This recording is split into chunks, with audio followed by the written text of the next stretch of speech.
Lori's family at this time. Why is the president making these unfounded allegations? I mean, this is pretty nuts, isn't it? The president's accusing somebody of possible murder.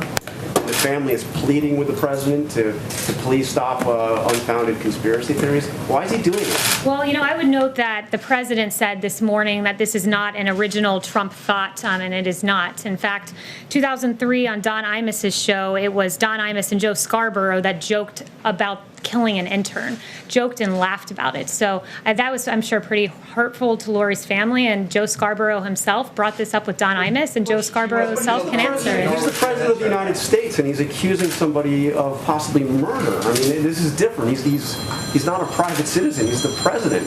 Yeah, and Joe Scarborough, if we want to start talking about false accusations, we have quite a few we can go through about Mika asserting. I'm asking about the president's allegation. And I'm replying to you and saying this morning, as recently, I believe it was this morning or yesterday, Mika accused the president of being responsible for 100,000 deaths in this country. That's incredibly irresponsible. They've dragged his family through the mud. They've made false accusations that I won't go through, that I would not say from this podium, against the president of the United States, and they should be held to account for their falsehoods. Joe Scarborough should be held to account for saying people will die by taking hydroxychloroquine. Never mind the millions of Americans and people across the world who take it for rheumatoid arthritis and other reasons. There are a litany of false headlines like Mika. The president spreading a false conspiracy theory that suggests that he's responsible for murder? I would point you back to Joe Scarborough, who laughed and joked about this item on Don Imus's show. It's Joe Scarborough that has to answer these questions.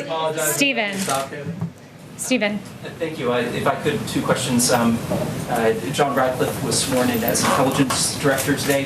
Has the president decided what's next for Rick Grenell in terms of an appointment? He hasn't, but Rick Grenell is a very valued member of this administration. He's done extraordinary work at ODNI. He has a great history. We'll see where he goes next, but just